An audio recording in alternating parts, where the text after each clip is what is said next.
Good morning. This is Father Stephen Kelly from St. John's Church in Detroit. We're continuing our series of daily morning meditations, where we generally look at one or another of the lessons that are assigned for morning or evening prayer, what is known as the Daily Office Lectionary. Today for Tuesday, let's take a look at the lesson that's assigned for evening prayer, the second lesson from the book of the Acts of the Apostles. Remember, we are working our way through Paul's missionary journeys, and so chapter 18, beginning at verse 12.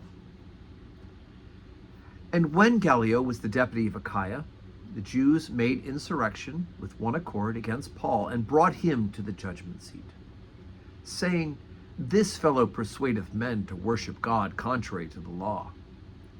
And when Paul was now about to open his mouth, Gallio said unto the Jews, "If it were a matter of wrong or wicked lewdness, O ye Jews, reason would that I should bear with you.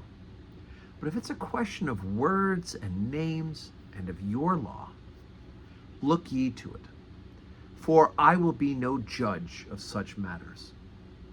And he drave them from the judgment seat. Then all the Greeks took Sosthenes, the chief ruler of the synagogue, and beat him before the judgment seat. And Gallio cared for none of those things. And Paul, after this, tarried there yet a good while, and then took his leave of the brethren, and sailed thence to Syria, and with him Priscilla and Aquila, having shorn his head in Cenchrea, for he had a vow, and came to Ephesus, and left them there. But he himself entered into the synagogue, and reasoned with the Jews. When they desired him to tarry longer time with them, he consented not, but bade them farewell, saying, "I must by all means keep this feast that cometh in Jerusalem, but I will return again unto you, if God will." And he sailed from Ephesus.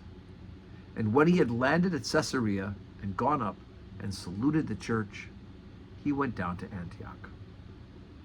And after he had spent some time there, he departed and went over into the country of Galatia and Phrygia in order, strengthening all the disciples. Okay, so we begin with this argument where the Jews once again try to accuse Paul of perverting the Jewish teaching and perverting the law. And of course, we know what Paul is talking about is the fulfillment of God's promise in the original Testament. But the Roman authorities, they don't care. The Greek authorities, they don't care, right? This is a dispute about doctrine. They're just worried about lewdness or insurrection.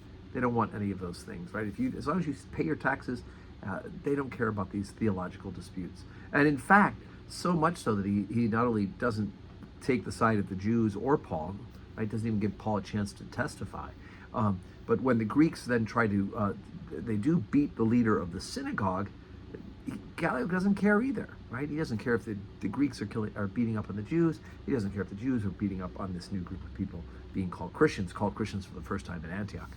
So anyway, but once we get over this little episode, we hear about Paul leaving there, going to Syria, leaving Priscilla and Aquila there, then going to Ephesus, spending a little bit of time at Ephesus, but telling him he'll be back soon, and went from there. He said, "I'm going to head towards Jerusalem," but he lands at Caesarea, and then Antioch, and then Galatia and Phrygia. So again, we get this sense of Paul going from place to place to place. In this particular episode, not a long time in each of those places, but we do know that he will end up in Galatia again.